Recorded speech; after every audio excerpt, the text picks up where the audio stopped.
In 1997, a black boy vanished without a trace from the streets of Los Angeles, leaving his mother with only unanswered questions and a community's whispered suspicions about police involvement. But 23 years later, a hiker walking his dog through Angeles National Forest unearthed something buried beneath decades of fallen leaves, evidence that would finally expose a truth powerful people had killed to keep hidden. Dorothy Williams pressed her palm against the glass-framed photograph on her nightstand, the same ritual she'd performed every morning for 23 years. Marcus smiled back at her from behind the glass, frozen at 14 in his Lakers jersey, basketball tucked under his arm. "Morning, baby," she whispered, her voice carrying the weight of decades. "Mama's still looking for you." The house on Crenshaw Boulevard held its breath around her grief. Marcus's bedroom remained exactly as he'd left it that October morning in 1997. Homework scattered on his desk, Lakers posters covering the walls, sneakers kicked carelessly by the door. Dorothy had dusted every surface weekly, changed his sheets monthly, as if he might walk through that door any moment asking what was for dinner. She padded to the kitchen in her slippers, past the missing person flyers she'd never taken down, past the box of police reports she'd read 1,000 times. 23 years of searching, and she still didn't know who had taken her son from her. The not knowing was worse than any certainty could be. "Lord, if you're listening," she prayed quietly, hands wrapped around her favorite mug, the one Marcus had given her for Mother's Day, painted with his handprints when he was 7.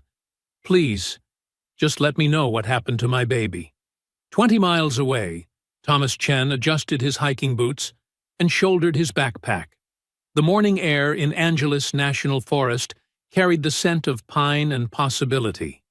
These Saturday hikes had become his meditation, a way to clear his mind from the week's environmental impact reports and court testimonies about corporate pollution. Max, his golden retriever, bounded ahead on the familiar trail, nose to the ground in pursuit of some invisible treasure. Thomas followed the worn path deeper into the woods, his scientist's eye automatically cataloging the health of the ecosystem around him.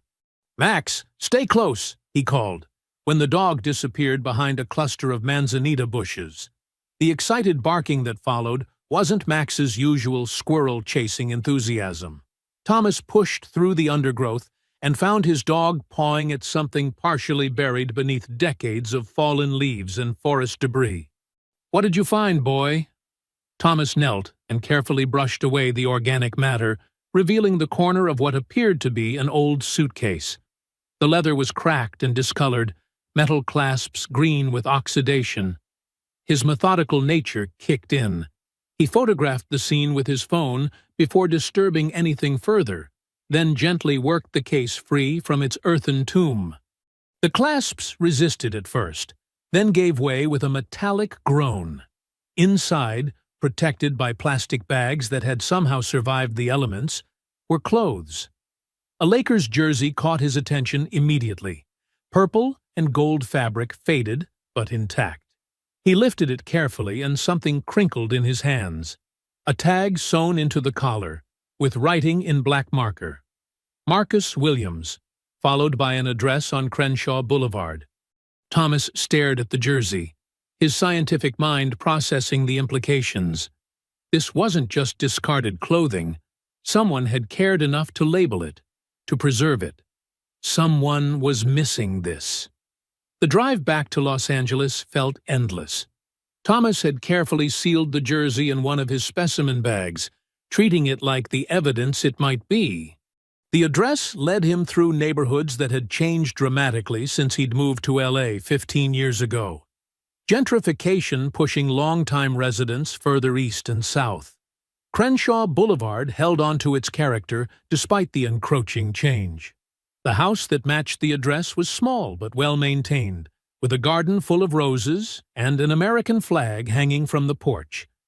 An older black woman was watering her plants, moving with the careful precision of someone who'd learned to find peace in routine. Thomas approached slowly, the jersey tucked under his arm. "Excuse me, ma'am. Are you looking for someone named Marcus Williams?" Dorothy's watering can slipped from her hands, hitting the concrete with a metallic clang. Water spread across the walkway as she stared at the purple and gold fabric Thomas held. Her legs went weak, and she grabbed the porch railing for support.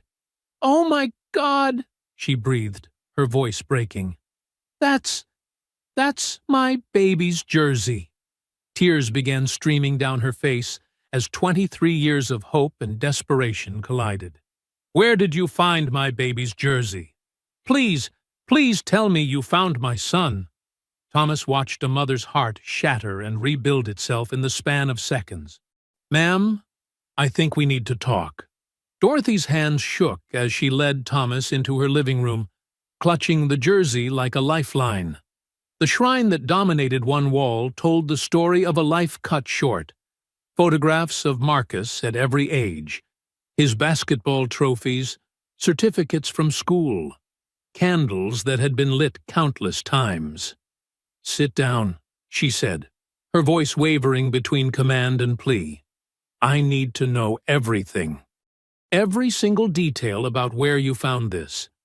Thomas settled onto the couch, pulling out his phone to show the photos he'd taken. About 3 feet down, covered by years of forest debris. The suitcase was old, weathered. There were other clothes inside, but this jersey had his name and address.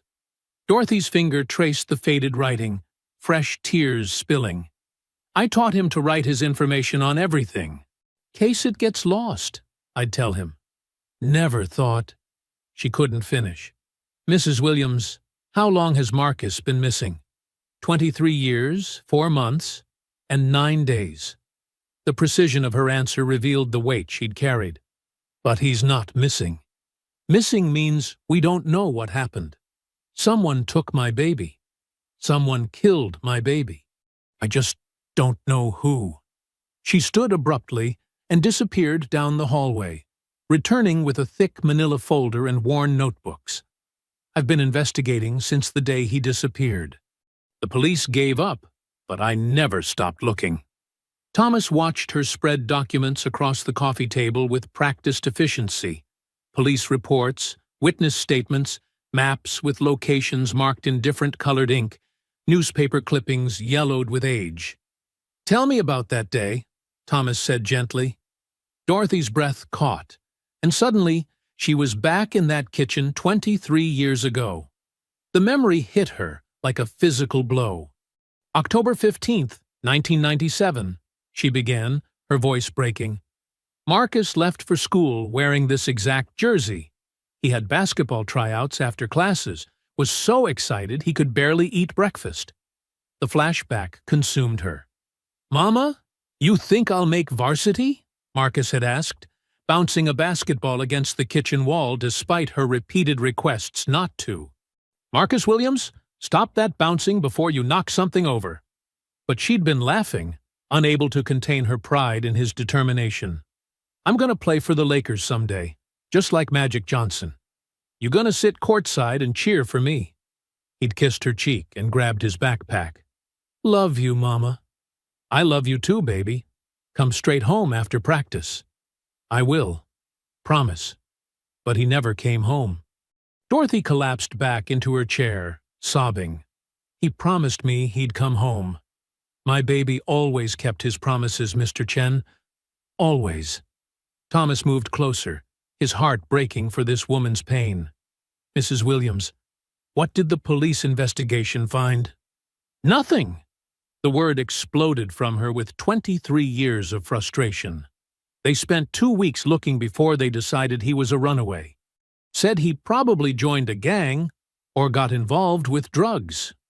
They didn't know my son. They didn't even try to know him." She wiped her eyes and pulled out witness statements written in her own careful handwriting. "So, I did my own investigation. I talked to everyone who saw Marcus that day. His friend Jerome was the last to see him around 3:30, walking toward the bus stop on Crenshaw. Did anyone else see him after that?" Dorothy's voice dropped to a whisper. "Mrs. Patterson from the corner store Thinks she saw him talking to someone in a car around 4 o'clock. But it was getting dark, and she couldn't make out faces, or even if it was really him. She pulled out more documents, her movements becoming frantic. I followed every lead, Mr. Chen. Every single one. Talked to gang members, drug dealers, other kids from school. Nobody knew anything. It's like my baby just vanished into thin air. Except now we know he didn't just vanish. Dorothy looked up at him, her eyes red and swollen. For 23 years, I've had nightmares about what might have happened to him. Was he scared? Did he call for me? Did he suffer? Her voice broke completely. But not knowing who took him, not knowing why, it's been eating me alive. She stood and walked to Marcus's photograph, touching the glass with trembling fingers. Every night, I promise him I'll find out what happened. Every morning, I wake up, and I'm still failing him. Mrs. Williams, you haven't failed him. You've spent 23 years searching for the truth. But I still don't know who killed my son. The anguish in her voice filled the room. I don't know their names, their faces, their reasons. I don't know if they're still out there, walking free, maybe hurting other children. Thomas studied the documents spread before them. This investigation you've done, it's incredibly thorough. You've gathered more evidence than most police departments would. Dorothy wiped her tears, her resolve hardening. And now we have something they can't ignore. We have proof that Marcus is gone, and we have a location. She turned to face Thomas, determination replacing despair. Mr. Chen, will you help me find out who killed my son? Yes, ma'am. We're going to find the truth. Dorothy had spent 3 sleepless nights researching before making her choice. Detective Sarah Martinez, assigned to the LAPD's cold case unit for the past 2 years, had a reputation in the community. One of the few officers people actually trusted. I know who you are, Dorothy said, as she settled into the chair across from Martinez's desk, Thomas beside her with the carefully preserved jersey. Rosa Delgado is my friend from church. She told me how you helped find her nephew's killer when everyone else had given up. Martinez looked up from her computer, studying Dorothy's determined but exhausted expression. Mrs. Williams, right? You called about new evidence in your son's case. That's right. Dorothy placed a thick folder on the desk, her hands trembling slightly. I need you to understand something before we start. I've been investigating Marcus's disappearance for 23 years, and I still don't know who killed my baby. The admission hung in the air, raw and painful. Dorothy's voice cracked as she continued, 23 years, Detective Martinez. 23 years of following dead ends, chasing shadows, hoping every phone call might be the one that brings him home. And I'm no closer to knowing who took him from me than I was the day he disappeared. She opened the folder with shaking hands, revealing meticulously organized documents, photocopied police reports, witness statements written in her own careful handwriting, maps with locations marked in different colored pens. Mrs. Williams, this is incredibly thorough, Martinez said, flipping through the pages. I was a school secretary for 35 years before I retired. I know how to keep records. Dorothy's voice wavered between pride and desperation. But all these records, all this work, and I still can't tell you who murdered my son or why they did it. Thomas gently unwrapped the Lakers jersey. Detective Martinez, this is what I found buried in Angeles National Forest. Along with other clothes that belonged to Marcus, Martinez pulled on latex gloves and examined the jersey, noting the faded but still legible name and address. How long do you estimate this has been buried? 23 years, Dorothy whispered, fresh tears starting. The same 23 years I've been going crazy, not knowing what happened to him. She leaned forward, her voice becoming urgent. Detective, I need you to understand how this feels. Every day for 23 years, I've wondered if the person who killed Marcus is someone I pass on the street, someone who shops at my grocery store, someone who sits next to me at church. Martinez set down the jersey carefully. Mrs. Williams, what was the original investigation like? Dorothy's laugh was bitter. What investigation? The officers barely spent 2 weeks before they decided Marcus was a runaway. They said he probably joined a gang, got mixed up with drugs. They didn't know my baby. They didn't even try. Do you remember the officers' names? Crawford and Santos. They treated me like I was bothering them every time I called asking for updates. Dorothy's voice hardened with old anger. Crawford told me to my face that boys like Marcus usually end up in trouble anyway. Like my son was already guilty of something just for being born. Thomas watched Martinez's expression darken. That's completely inappropriate. Inappropriate? Dorothy's voice rose. It was racist, and it was wrong, and it's why my son's case went nowhere. But here's what makes me so angry, Detective. I still don't know if they were just lazy cops, or if there was something more sinister going on. She pulled out witness statements. I've interviewed everyone who saw Marcus that day. Mrs. Patterson thought she saw him talking to someone in a car, but she couldn't identify who. Miguel Santos was working construction and saw a boy matching Marcus's description with 2 men, but he was too scared to come forward at the time. Why was he scared? Dorothy's voice dropped. Because in 1997, young black men in South Central didn't voluntarily talk to police, especially immigrant workers. Miguel didn't tell me what he saw until 2003, and by then, his memory was fuzzy about details. Martinez studied the documents. What do you think happened to Marcus? Dorothy broke down completely. 23 years of suppressed anguish pouring out. I don't know. That's what's killing me. Was it random? Did he see something he shouldn't have? Was he targeted? I've imagined every possible scenario, and I still don't have answers. She sobbed into her hands. My baby could have been killed by strangers, by people he knew, by police officers, by gang members. I've suspected everyone and no one because I don't have proof of anything. Thomas reached over and squeezed her shoulder. Mrs. Williams, that's why we're here, to finally get those answers. Dorothy looked up at Martinez with desperate hope. Detective, will you please help me find out who killed my son? I can't die not knowing. I promised Marcus I'd find the truth, and I'm running out of time to keep that promise. Martinez leaned forward, her voice firm with conviction. Mrs. Williams, I'm officially reopening Marcus's case. We're going to find out who did this to your son. Dorothy collapsed back in her chair, overcome with relief and terror. After 23 years, someone with authority was finally going to help her search for the truth. 3 days after Dorothy met with Detective Martinez, her phone rang at 2 a.m. Hello? She answered groggily, squinting at the caller ID that showed unknown number. Heavy breathing filled the line, then a distorted voice. Stop digging up the past, old woman. Some things are better left buried. Dorothy's blood turned to ice. Who is this? What do you want? Drop the investigation. Forget about the jersey. Forget about your son. Or you'll join him.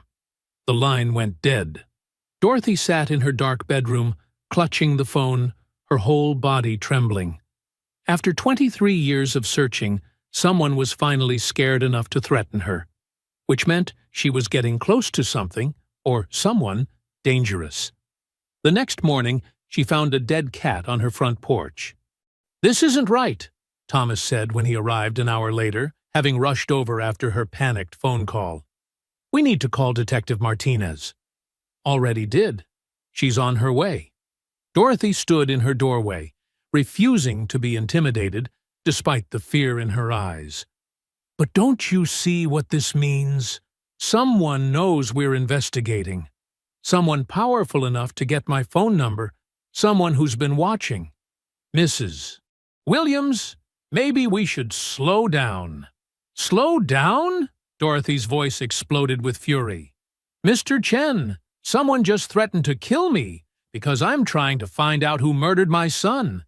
That tells me we're on the right track. Martinez arrived within the hour, examining the dead animal and taking photos. Mrs. Williams, I'm going to be honest with you.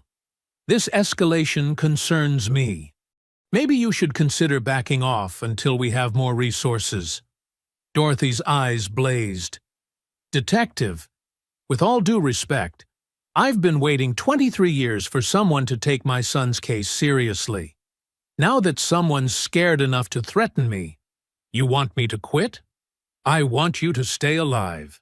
I've been dead inside for 23 years. Dorothy's voice cracked with raw emotion. My baby was taken from me, and whoever did it has been walking around free all this time. They think they can scare me into silence like they did back in 1997. They picked the wrong mother. She turned to both of them, her resolve hardening with each word. Someone killed my child and thought they got away with it. But now we have evidence, and they're panicking. Good. Let them panic. That afternoon, Dorothy made a decision that surprised even herself. She called Pastor Williams, her brother, and asked him to arrange a community meeting at the church. Dorothy, you sure about this? Pastor Williams asked, as they set up chairs in the fellowship hall. Going public might put you in more danger. I'm already in danger. Have been since the day Marcus disappeared. She straightened her shoulders. But you know what? I'm not the only mother in this community who's lost a child and never got answers. 50 people showed up that evening. Dorothy stood at the front of the room, Marcus's jersey spread on the table beside her, and told her story. She spoke about the phone threats, the dead cat, and her certainty that someone was trying to stop her investigation. How many of you have lost children to violence? She asked. How many of you never got real answers about what happened? Hands went up throughout the room. Mothers, fathers, grandparents, all carrying the same pain Dorothy knew too well. My son Marcus was murdered 23 years ago, she continued, her voice growing stronger. Someone buried his clothes in the mountains and thought they'd buried the truth with them. But truth has a way of coming to light. An older woman in the front row stood up. My grandson Jerome disappeared in 1998. Police said he was a runaway too. Another voice called out, My nephew Antonio, 2001, never found his body. One by one, families began sharing their stories of children lost and investigations that went nowhere. Dorothy listened to each one, her heart breaking and her resolve strengthening simultaneously. This is bigger than just Marcus, she said finally. This is about a pattern of our children disappearing and nobody caring enough to find the truth. She looked around the room at the grieving faces. Well, I care. And I'm not stopping until I find out who killed my son, even if it kills me. The room erupted in applause, but Dorothy could see the fear in their eyes too. Fear of retaliation, fear of what the truth might reveal, fear of hoping too much after decades of disappointment. But for the first time in 23 years, Dorothy didn't feel alone in her fight. The next morning, Dorothy arrived at the police station with a new sense of purpose, carrying a fresh notebook and the community contact list from the church meeting. Detective Martinez, I've been thinking about this all wrong, she said, settling into the chair across from Martinez's desk. For 23 years, I've been asking what happened to Marcus, but the real question is, who had contact with him that day? Martinez looked up from the case file she'd been reviewing. That's exactly the approach we need to take. Let's build a timeline of everyone who saw or spoke to Marcus on October 15th, 1997. Dorothy opened her notebook, pages filled with names and notes accumulated over decades. I've interviewed dozens of people over the years, but I want to go through them systematically this time. No more scattered searching. Start from the beginning. Who was the first person to see Marcus that day? Me. Dorothy's voice softened. He came into the kitchen around 7:30 for breakfast, excited about basketball tryouts, talking about his dreams of playing for the Lakers. She paused, gathering herself. He left the house at 8:15 to catch the school bus. Martinez wrote notes as Dorothy continued. His homeroom teacher, Mrs. Rodriguez, marked him present at 9 a.m. His friend Jerome sat with him at lunch and walked partway home with him after school around 3:15. That's when Jerome last saw him? At the corner of Crenshaw and Florence. Jerome went east toward his house. Marcus continued north toward the bus stop. Dorothy's finger traced the route on a map she'd photocopied countless times. That's where the trail goes cold. Martinez leaned forward. But you mentioned other witnesses over the years. Mrs. Patterson from the corner store thought she saw Marcus around 4 o'clock, but she wasn't certain it was him.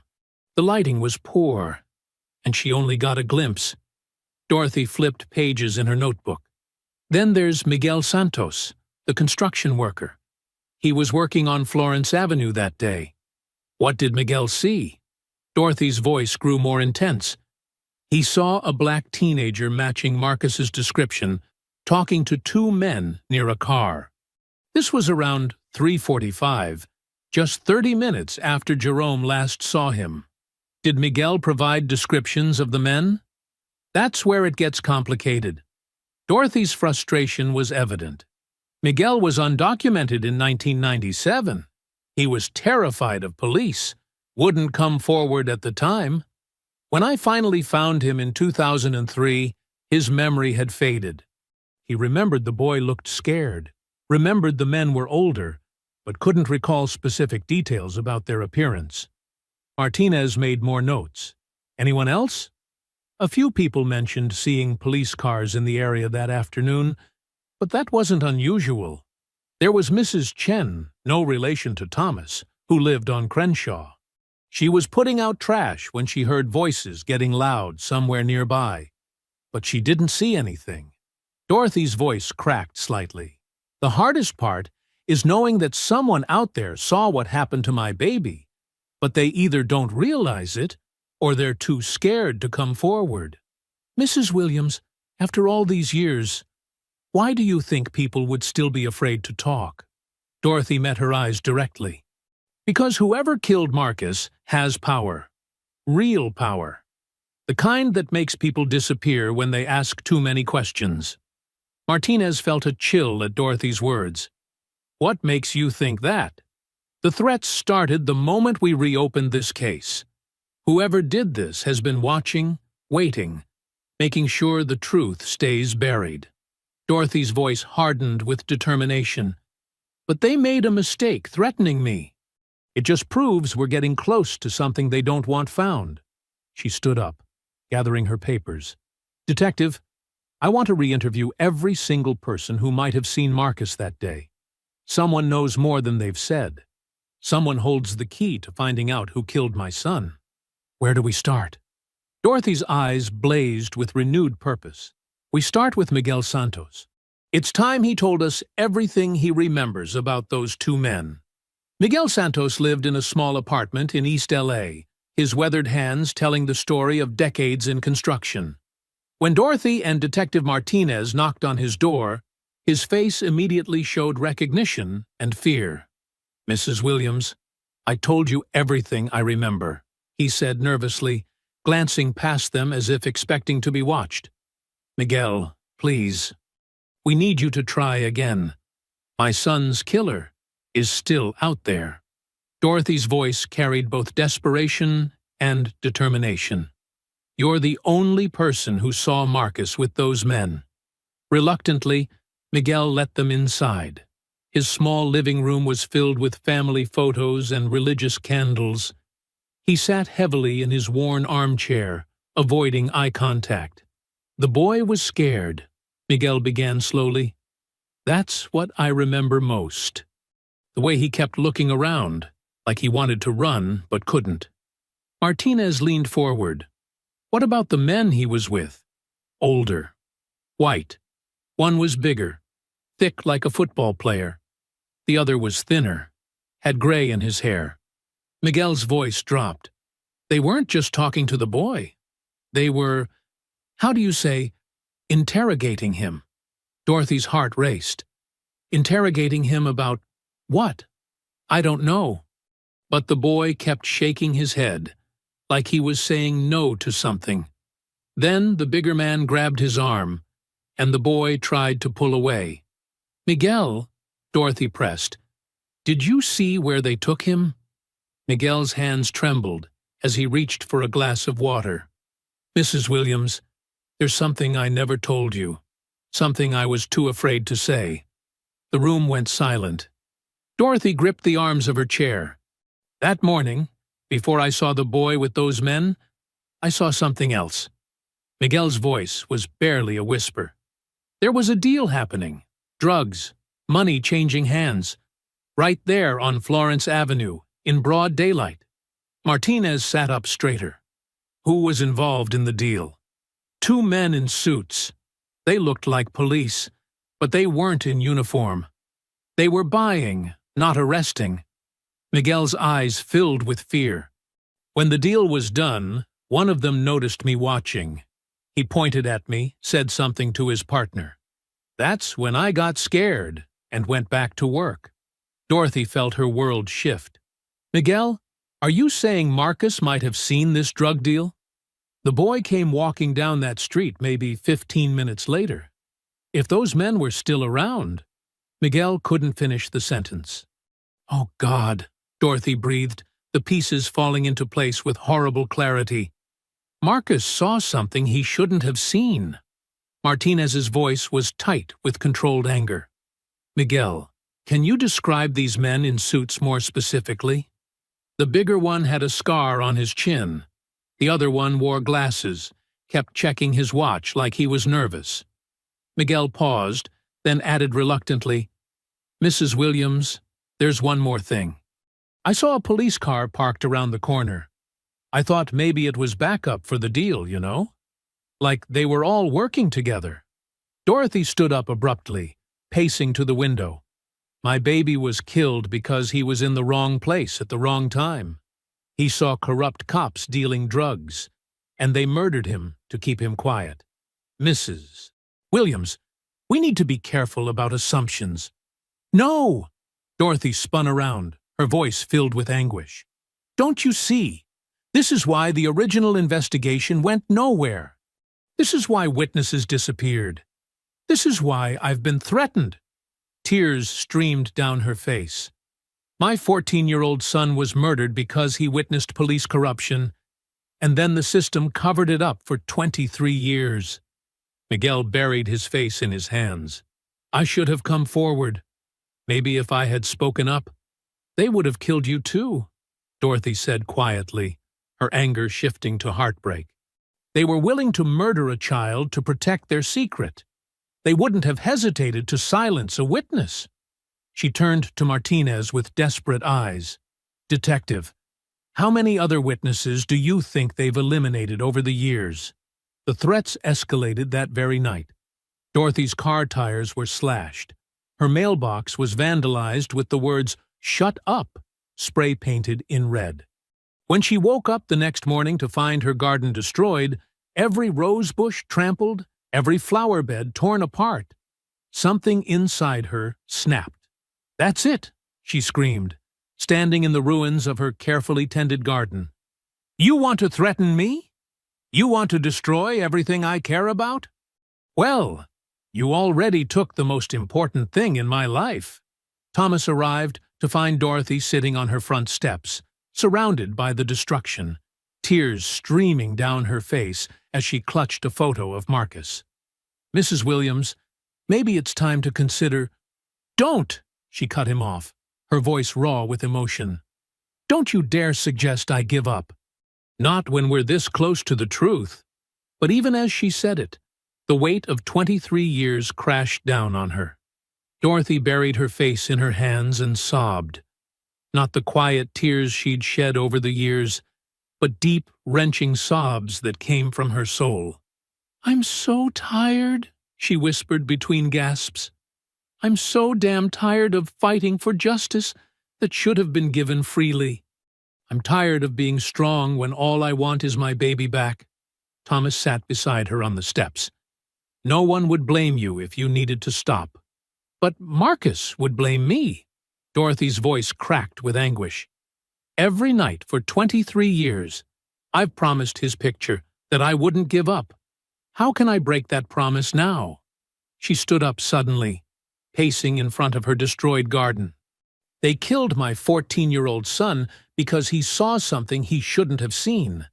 Then they buried him like garbage and let me spend 23 years wondering if he was alive somewhere, if he was hurt, if he was calling for me. Her voice rose to a shout.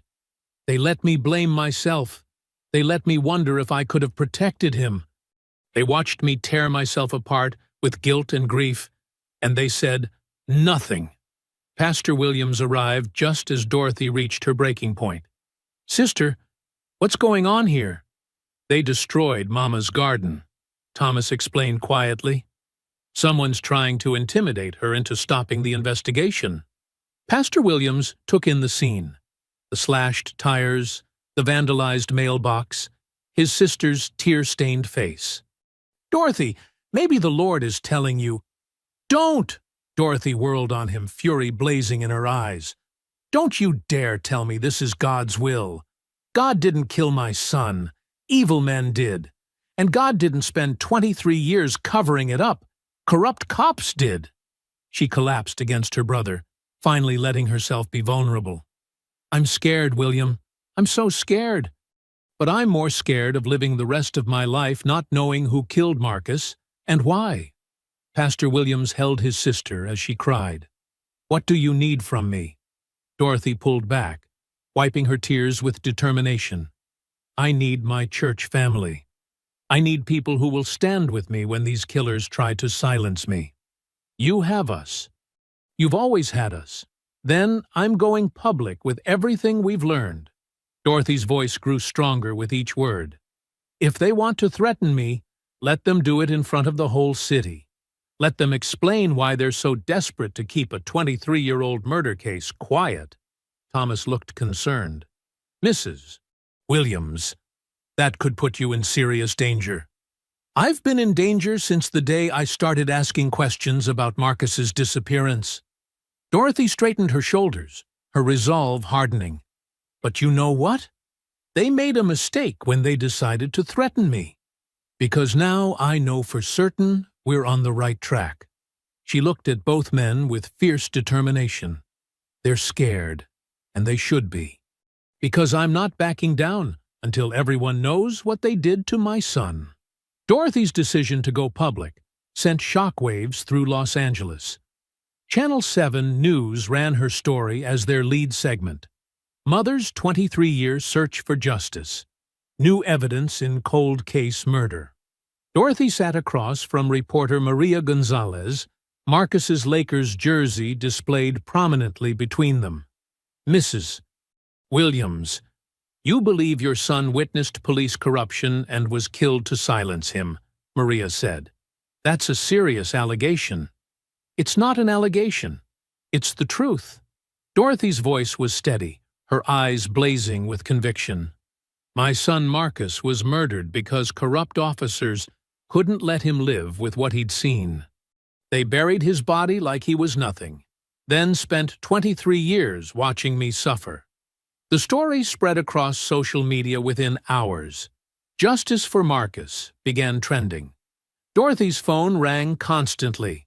Reporters requesting interviews, community activists offering support, and anonymous callers making threats. That evening, as Dorothy sat in her living room answering emails from supporters, her phone rang. The caller ID showed unknown number. Mrs. Williams? The voice was different from the previous calls, older, more direct. Who is this? Someone who knows you're making a big mistake. You think you're close to the truth, but you're about to destroy innocent people's lives. Dorothy's heart pounded, but her voice remained strong. Innocent people don't threaten mothers looking for their children's killers. Crawford and Santos are good men who served this city with honor. Your son was a drug dealer who got in over his head." "My son was 14 years old," Dorothy shouted into the phone. "He was an honor roll student who dreamed of playing basketball. How dare you? Face the facts, lady. Your boy was in the wrong place at the wrong time because he was buying drugs. Those officers tried to help him, and things went wrong." Dorothy felt rage consuming her. "You're lying. You're all liars. Drop this crusade, or more people will get hurt. And we know where your brother's church is. Shame if something happened during Sunday service." The line went dead. Dorothy stared at the phone, shaking with fury and terror. They'd just threatened Pastor Williams and the entire congregation. Within an hour, Detective Martinez was at Dorothy's door. "Mrs. Williams, we need to talk about security measures." "They threatened my church," Dorothy said, her voice hollow with shock. "They threatened innocent people just because they're supporting me." "I know. We traced the call. It came from a burner phone, but we're working on it." Martinez sat down heavily. "There's something else. The call you just received?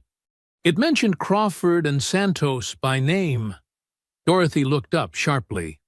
"Those were the original officers assigned to Marcus's case." "Exactly. Which means whoever called you knows specific details about the investigation that were never made public." Martinez leaned forward. "Mrs. Williams, I think we're dealing with people who were directly involved in your son's murder." The weight of that realization hit Dorothy like a physical blow. They're still out there, still covering for each other, still protecting themselves. "But they're panicking," Martinez pointed out. "Your media campaign is working. They're making mistakes, revealing information they shouldn't know." Dorothy stood up, pacing to Marcus's photograph. "Detective, what if they hurt people from my church? What if I'm putting innocent lives at risk? What if you stop now and let them get away with murdering your son?" Dorothy closed her eyes, feeling the weight of an impossible choice. Continue fighting and risk other people's lives, or surrender and let Marcus's killers walk free forever. When she opened her eyes, her resolve had crystallized. "My son died because he accidentally witnessed corruption. I won't let his death be meaningless by backing down now." She turned to Martinez with fierce determination. "Crawford and Santos, I want to know everything about them. Where they are now, what they're doing, who they're connected to. Because whoever called me tonight just gave us our first real lead in 23 years. Dorothy's relentless research into Crawford and Santos led her to an unexpected breakthrough. After hours of searching online records and making phone calls, she discovered that Santos had died of a heart attack 5 years earlier, leaving behind a widow named Elena Santos. "I found her address," Dorothy told Martinez the next morning, holding a piece of paper with trembling hands. "Elena Santos lives in Riverside. I want to talk to her." Mrs. Williams, approaching a widow about her deceased husband's potential crimes. That's delicate territory. "Detective, that woman might be the only person left who knows what really happened to Marcus." Dorothy's voice was firm with resolve. "I'm going to Riverside today, with or without you." 2 hours later, Dorothy stood on Elena Santos's doorstep in a quiet suburban neighborhood. The woman who answered was in her 70s, frail and using a walker, her eyes immediately showing recognition when Dorothy introduced herself. "You're Marcus Williams's mother," Elena said quietly. "I saw you on the news. Mrs. Santos, I need to ask you about your husband, Rick. About October 1997. Elena's face went pale, and she quickly looked around the neighborhood as if someone might be watching. I don't know what you're talking about. Rick was a good officer. He served the community with honor." Dorothy stepped closer, her voice gentle but insistent. "Mrs. Santos, please. My son has been gone for 23 years. I just need to know what happened to him." Your son was a runaway. The police reports said, the police reports were lies. Dorothy's voice cracked with desperation. Mrs. Santos, I can see it in your eyes. You know something. Please, I'm begging you as one mother to another. Elena's hands trembled on her walker. Mrs. Williams, I think you should leave. I can't help you. But Dorothy had spent 23 years reading people's faces, learning to see past their words to the truth underneath. Elena Santos was terrified, but she was also carrying a burden that was eating her alive. Your husband changed after 1997, didn't he? Dorothy pressed gently. Something happened that October that haunted him for the rest of his life. Elena's composure cracked slightly. Rick never talked about work at home. But he did talk about it, didn't he? In his sleep, when he'd been drinking, when the guilt became too much to bear. Dorothy moved closer, her voice becoming more urgent. Mrs. Santos, I've spent 23 years living in hell, not knowing if my son is alive or dead, if he's suffering somewhere, if he needed me. Please don't let me die without knowing the truth. Elena backed away, shaking her head. You don't understand. There are people, dangerous people, who don't want these questions asked. What people? What are you afraid of? Nothing. I'm not afraid of anything. Elena's voice was high and panicked. Rick served this city honorably for 30 years. He was a good man who what? Dorothy interrupted. Who did something in October 1997 that destroyed his peace of mind for the rest of his life? Elena turned away, but Dorothy could see her shoulders shaking. Mrs. Santos, I know you're scared, but I also know you're in pain. Whatever your husband did, whatever happened to my son, it's been eating at you too. Please leave, Elena whispered. I can't leave, not when I'm this close to the truth about Marcus. Dorothy's voice broke with raw emotion. Mrs. Santos, look at me. Really, look at me. Elena turned slowly, and Dorothy could see tears forming in the older woman's eyes. I'm 67 years old. I've spent more than half my life searching for my son. I've knocked on thousands of doors, followed hundreds of leads, cried myself to sleep more nights than I can count. Dorothy's voice rose with passionate desperation. I have maybe 10 good years left on this earth, and I will not, die without knowing what happened to my baby. Elena's resolve was crumbling, but she still shook her head. You don't understand what you're asking. I'm asking for the truth. I'm asking for closure. I'm asking for the chance to finally lay my son to rest. Dorothy stepped forward, her eyes blazing with 23 years of suppressed anguish. Mrs. Santos, you're a mother too. You have children, grandchildren. How would you feel if one of them disappeared and someone who knew what happened refused to tell you? That's different. No, it's not different. Dorothy's voice exploded with pain and fury. It's exactly the same. Your husband knew what happened to my son, and now you know too. You're keeping a mother from her child. Elena began sobbing, her fragile composure finally shattering. You don't know what they'll do to me if I talk. Who? Who will do what to you? Crawford! He's still alive, still has friends in the department. Elena's words came out in a rush of terror and guilt. Rick was terrified of him even after they retired. Said Crawford would kill anyone who threatened to expose what they did. Dorothy felt her heart stop. What did they do, Mrs. Santos? What did Crawford and your husband do to Marcus? Elena collapsed into a chair, the weight of 23 years crushing down on her. Rick wasn't a bad man. He was weak, but he wasn't evil like Crawford. Tell me what happened to my son. They were taking money from drug dealers. Protection money. Elena's voice was barely a whisper. Rick said it started small, just looking the other way on minor deals. But then it grew bigger, more dangerous. Dorothy knelt beside Elena's chair, her voice gentle despite her racing heart. And Marcus saw something he shouldn't have seen. Elena nodded miserably. Rick said your son witnessed a big drug buy. Saw Crawford taking money from some dealer named Hernandez. The boy recognized Crawford from school events. So they killed him. Rick said Crawford panicked when the boy threatened to tell his mother.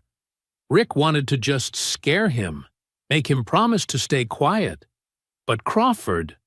Elena's voice broke completely. Crawford said they couldn't risk it. Dorothy felt the world tilt around her.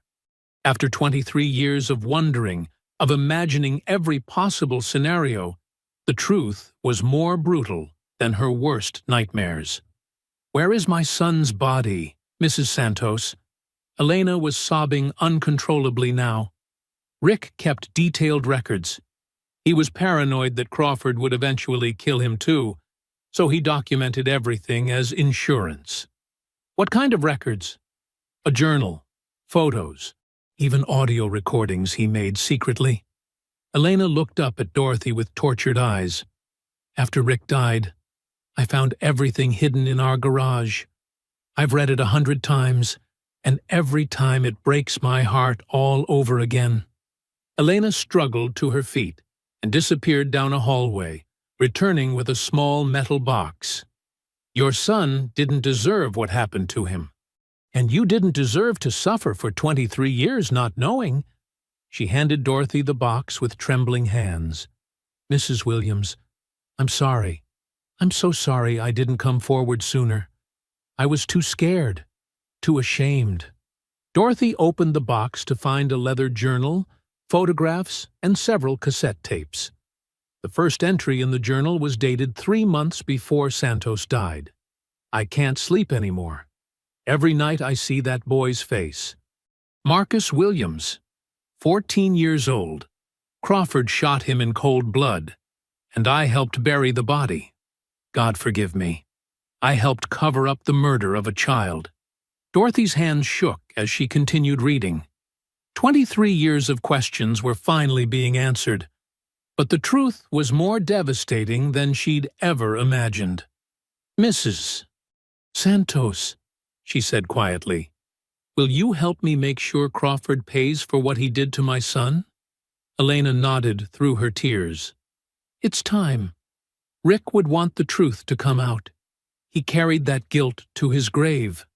Dorothy clutched the evidence that would finally bring her son's killer to justice. Marcus was coming home at last. Dorothy sat in her car outside Elena Santos's house for 20 minutes, staring at the box of evidence in her passenger seat. 23 years of searching, and the answers had been hidden in a garage in Riverside the entire time. Her hands trembled as she picked up her phone to call Detective Martinez. Detective, I have it. I have everything. Mrs. Williams? What do you mean? Santos's widow gave me his confession. Journal entries, photographs, audio recordings. Crawford killed my baby. The words came out in a rush, as if saying them quickly would make them hurt less. He shot Marcus in the back and buried him in the mountains. Dorothy could hear Martinez's sharp intake of breath. Mrs. Williams, are you safe? Where are you? I'm safe. I'm coming to the station now. Dorothy started her car with shaking hands. Detective, after all these years of not knowing, I finally understand what happened to my son. And it's worse than anything I imagined. As she drove back to Los Angeles, Dorothy felt a strange mixture of relief and devastation washing over her. Relief that the search was finally over, that she had proof of what happened to Marcus. But devastation at learning the brutal details of his final moments, running for his life through the mountains, shot in the back by a man sworn to protect and serve. She pulled over at a rest stop and opened Santos's journal again, reading his anguished words. Crawford said the boy would ruin everything. Said our careers, our pensions, our families would all be destroyed if Marcus talked. I wanted to find another way, but Crawford was already reaching for his gun. When Marcus started running, Crawford didn't hesitate. One shot to the back. The boy fell face first into the dirt and never moved again.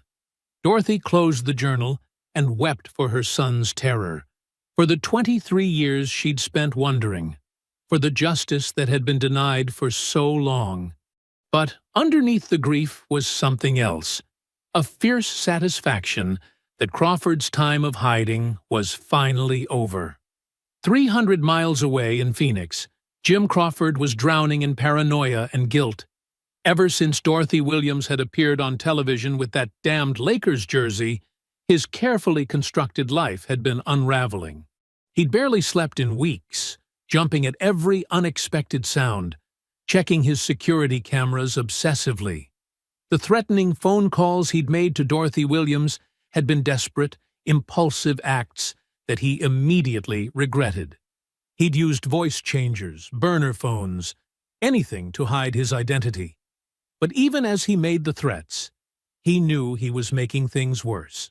Each call had been driven by panic rather than strategy, a cornered animal lashing out without thinking. The night he'd slashed her tires and destroyed her garden, Crawford had driven to Los Angeles in a fog of bourbon and terror. He wasn't even sure what he'd hoped to accomplish. Scare her into backing down? Make her give up the investigation? All he'd managed to do was prove that someone powerful was desperate to keep the truth buried. Standing in Dorothy Williams's destroyed garden at 3 in the morning, Crawford had realized he was acting like an amateur, like a guilty man making obvious mistakes. But he couldn't stop himself. Every news report, every interview with Dorothy, every mention of the reopened case sent him deeper into a spiral of panic. Crawford poured himself another bourbon, his fourth of the afternoon. The alcohol dulled the edges of his conscience, but couldn't silence Santos's voice echoing in his memory. "We can't kill a kid, Jim. We can't cross that line." But they had crossed it. Crawford had crossed it. One moment of panic, one split-second decision to protect his pension and his reputation. And he'd murdered a 14-year-old boy in cold blood. The worst part was Santos getting religion before he died. Crawford had visited his old partner in the hospital during his final weeks, and Rick had been rambling about confession, about making things right with God. Crawford thought he'd talked him out of it, convinced him that admitting their crimes would destroy both their families. Apparently, he'd been wrong. Crawford walked to his bedroom window and peered through the blinds at the quiet suburban street. Everything looked normal. Kids riding bikes, neighbors watering their lawns, the mailman making his afternoon rounds. But Crawford couldn't shake the feeling that someone was coming for him. The threatening calls he'd made to Dorothy Williams played on repeat in his mind. What had he been thinking? Using distorted voices to tell her to drop the investigation and let sleeping dogs lie. It was like something out of a bad movie. And threatening her church? That had been the act of a desperate man who'd completely lost control. His phone rang, and he nearly jumped out of his skin. Unknown number. "Hello? Mr. Crawford? This is Detective Sarah Martinez with the LAPD. I'd like to ask you some questions about a case you worked in 1997. Crawford's blood turned to ice. "I'm retired, Detective. You'll need to go through proper channels if you want to discuss old cases. The case involves Marcus Williams, a 14-year-old boy who disappeared on October 15, 1997. You and Officer Santos were the investigating officers. That was over 20 years ago. I don't remember the details." Crawford's voice was steady, but his hands were shaking. "Mr. Crawford, we've recently recovered physical evidence in Marcus Williams's case. We'd appreciate your cooperation in helping us understand what happened." Crawford hung up without another word. They had evidence. Somehow, they had evidence. Santos must have kept records, documentation. something that tied them both to the murder. He grabbed his bourbon bottle and poured a larger glass, his mind racing through all the stupid mistakes he'd made in recent weeks. The threatening calls, the vandalism, the anonymous warnings that only proved someone was desperately trying to stop the investigation. Crawford had spent decades as a cop, knew better than anyone how investigations worked. Criminals always got caught because they panicked and did stupid things, and that's exactly what he'd been doing, acting like every guilty suspect he'd ever arrested. If they had enough evidence to arrest him, they would have sent local police, not called from Los Angeles. This was a fishing expedition. They suspected, but they didn't know for certain. But that Williams woman wouldn't give up. She'd been on every news station in Los Angeles, telling anyone who would listen that her son had been murdered by corrupt cops. Crawford had watched her interviews with growing dread, seeing the determination in her eyes, the absolute refusal to let the case die. He should have killed her years ago when she first started asking questions, should have made it look like a robbery gone wrong or an accident. But Santos had talked him out of it, said they'd already destroyed enough lives. Now it was too late. She had the whole city watching, supporters rallying around her cause. If anything happened to Dorothy Williams now, Crawford would be the obvious suspect. His doorbell rang, and Crawford froze. Through the peephole, he could see two men in suits standing on his porch. FBI, he realized with sinking dread. Not local police, not LAPD detectives, but federal agents. The game was over. Crawford considered not answering, but he could hear vehicles pulling up outside. Through his bedroom window, he saw black SUVs positioning themselves around his house. Tactical teams, weapons drawn, coordinated movements that spoke of careful planning. They weren't here to ask questions. They were here to arrest him. "Jim Crawford," a voice called through a bullhorn. "This is the FBI. Come out with your hands visible." Crawford sank into his recliner, the bourbon glass slipping from his numb fingers to shatter on the hardwood floor. For 23 years, he'd lived with the weight of what he'd done to Marcus Williams. And in recent weeks, his guilt and paranoia had driven him to make threat after threat, mistake after mistake. All those anonymous calls to Dorothy Williams, all those desperate attempts to scare her into silence, they'd only made him look more guilty. He'd been his own worst enemy, proving through his panic that he had something terrible to hide. But in his darkest moments, usually when he'd been drinking, Crawford remembered Marcus's face in those final seconds. The terror in the boy's eyes when he realized they weren't going to let him go. The way he'd tried to run through the forest, stumbling over roots and rocks, crying for his mother. "Mom! Mama, help me!" Those had been Marcus's last words before Crawford's bullet found its mark. Now Marcus's mother had finally found the truth. After 23 years of searching, Dorothy Williams had tracked down the evidence that would destroy him. Crawford stood up slowly, his arthritis making his movements stiff and painful. Outside, the FBI agents were growing impatient. "I'm coming out!" he called, opening his front door with hands raised. As the agents swarmed him, pressing him against his patrol car and reading him his rights, Crawford caught a glimpse of his neighbor's television through their front window. Dorothy Williams was on the screen, tears streaming down her face as she watched his arrest live on the news. "Jim Crawford, you're under arrest for the murder of Marcus Williams," Agent Rodriguez announced. For the first time in 23 years, Crawford felt something like relief. The waiting was finally over. 3 months had passed since Crawford's arrest. The media circus surrounding the trial had been relentless, with reporters camped outside the courthouse and legal experts analyzing every piece of evidence on television. Dorothy had endured countless interviews, each one forcing her to relive the details of Marcus's murder. But she knew this was the price of finally getting justice for her son. Now, sitting in the packed courtroom as opening statements began, Dorothy felt the weight of 23 years of searching culminating in this moment. Everything she had fought for, every lead she had followed, every sleepless night she had endured. It all came down to convincing 12 strangers that Jim Crawford was a cold-blooded killer. Ladies and gentlemen of the jury, District Attorney Rebecca Chen began.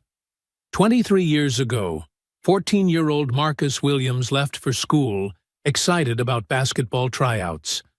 He never came home because Officer Jim Crawford murdered him to cover up police corruption. Chen methodically laid out the prosecution's case, Santos's detailed journal, the physical evidence, Miguel's eyewitness testimony, and Dorothy's decades of investigation. But Dorothy could see the challenge they faced. 23 years was a long time. Memories had faded, and key witnesses had died. Crawford's defense attorney, Mark Sullivan, was equally methodical in his opening statement. The prosecution asks you to convict a decorated police officer based on the writings of an alcoholic who died 5 years ago and the theories of a grieving mother who has spent over 2 decades trying to blame someone, anyone, for her son's disappearance. Sullivan painted Santos as an unreliable narrator whose guilt over unrelated corruption had led him to create elaborate fantasies. He questioned the chain of custody for the buried evidence and suggested that Dorothy's investigation had been so single-minded that she'd ignored alternative explanations for Marcus's disappearance.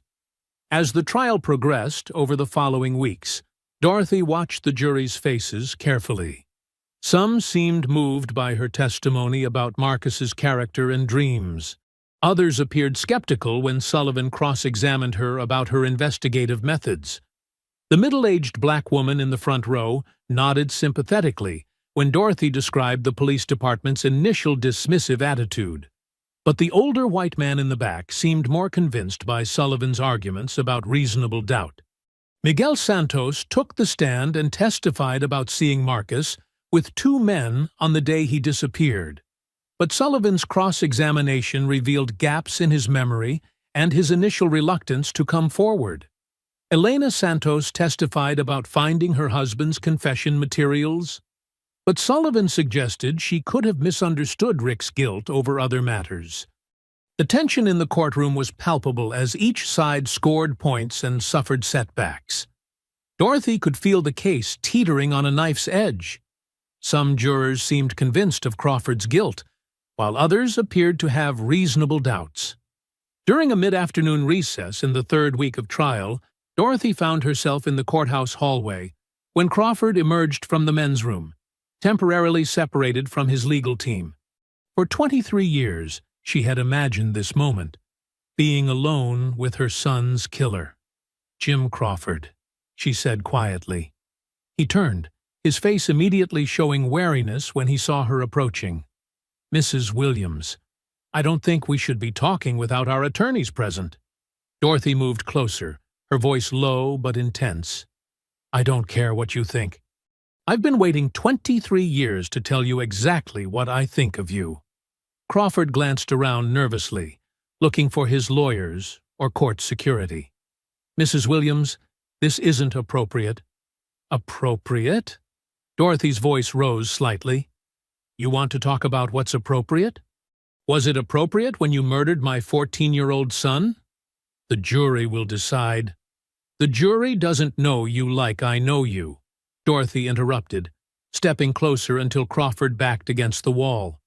"I've spent 23 years studying every detail of what you did to Marcus. I know exactly what kind of monster you are." Crawford's face flushed. "I'm not a monster. I was a good cop who—" "You're a child killer!" Dorothy's voice carried down the hallway, causing several people to turn and stare. "You murdered an innocent boy to protect your drug money, and then you spent 23 years watching me suffer while you lived free." "Keep your voice down," Crawford hissed, clearly uncomfortable with the attention they were drawing. "Why? Are you embarrassed?" Dorothy's eyes blazed with fury. "Are you ashamed to have people know what you really are?" A coward who shoots children in the back? Crawford tried to move away from her, but Dorothy blocked his path. You know what I've thought about every day for 23 years? My son's final moments.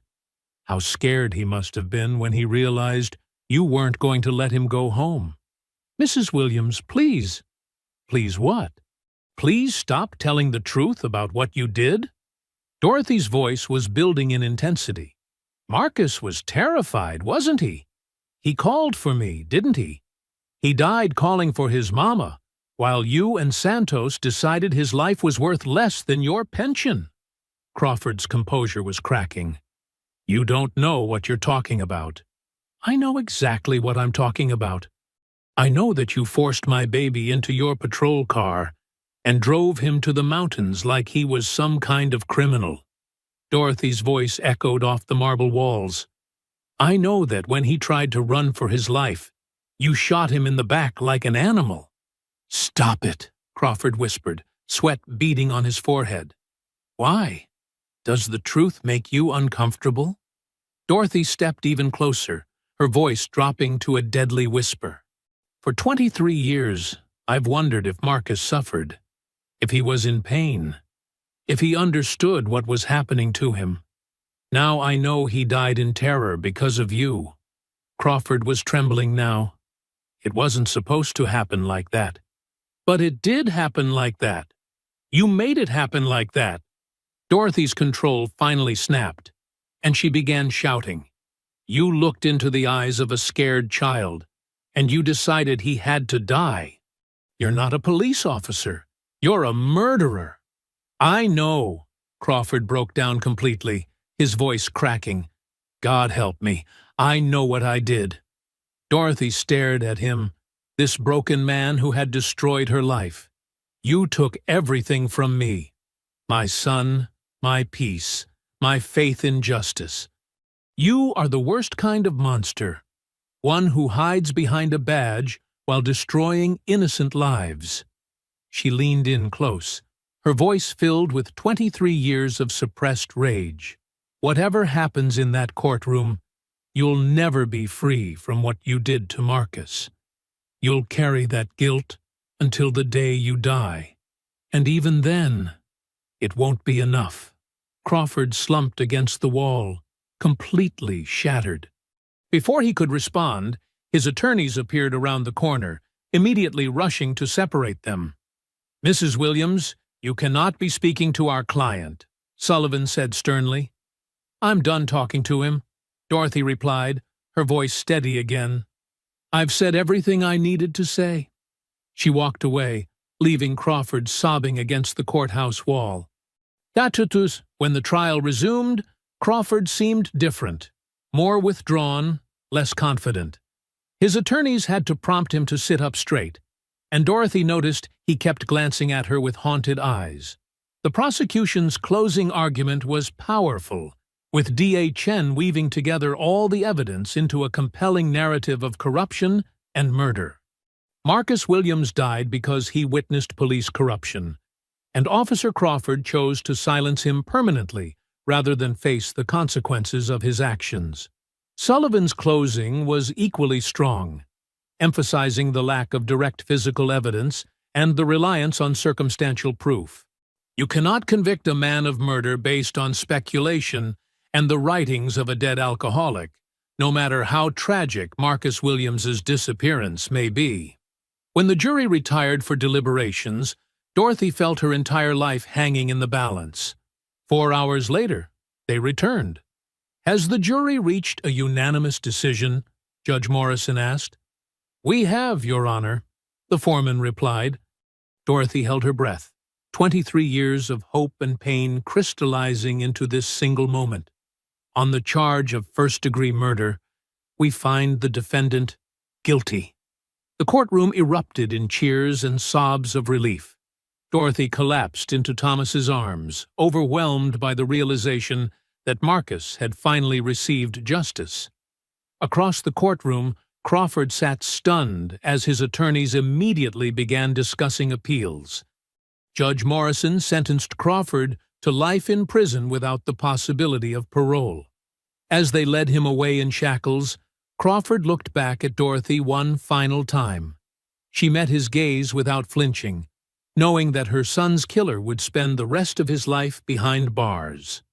23 years of searching had finally ended with justice for Marcus Williams. 6 months after Crawford's conviction, Dorothy stood in the bright morning sunlight at Forest Lawn Cemetery, holding a simple bronze marker that read, "Marcus Williams, beloved son, 1983-1997. His dreams live on." After 23 years of not knowing where her son rested, she finally had a place to say goodbye. The search and recovery operation in Angeles National Forest had taken 3 weeks. Using Santos's detailed journal entries and Crawford's confession, investigators had located Marcus's remains exactly where the documents indicated. Dorothy had been there when they found him, clutching Thomas's hand as the forensic team carefully excavated what was left of her baby. "He's coming home, Mrs. Williams," Detective Martinez had said quietly that day. "Marcus is finally coming home." Now, as the cemetery workers finished installing the headstone, Dorothy knelt and placed a fresh Lakers jersey beside the marker, the same purple and gold he'd been wearing the day he disappeared. "I kept my promise, baby," she whispered, her voice strong despite the tears. "I never stopped looking for you. I never gave up." Pastor Williams approached and placed a gentle hand on his sister's shoulder. "Marcus would be so proud of you, Dorothy. You never let the world forget him." "I couldn't let them get away with it," Dorothy replied, standing and brushing dirt from her knees. "My son deserved justice, and every other child who might have been next deserved protection." The Marcus Williams Foundation had been established within weeks of Crawford's sentencing. Donations poured in from across the country. Families who had lost children to violence, community activists who had followed Dorothy's story, and ordinary people moved by her 23-year fight for justice. Thomas, who had become like an adopted son to Dorothy, served as the Foundation's volunteer coordinator. "We've already helped locate 3 missing children," he reported during their weekly meeting. "The database you created of investigative techniques is being used by families nationwide." The Foundation's office, located in the same south-central neighborhood where Marcus had grown up, buzzed with activity. Volunteer investigators helped families navigate police bureaucracy, provided resources for private searches, and connected grieving parents with others who understood their pain. Elena Santos had become an unexpected ally, using her late husband's pension to fund the Foundation's work. "Rick would want his guilt to serve some purpose," she told Dorothy during one of their monthly meetings. "Maybe helping other families will balance some of the harm we caused."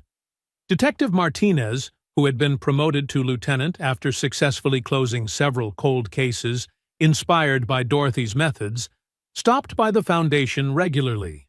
"You've changed how we approach these investigations," she told Dorothy. "The department has implemented new protocols for missing persons cases, especially involving children.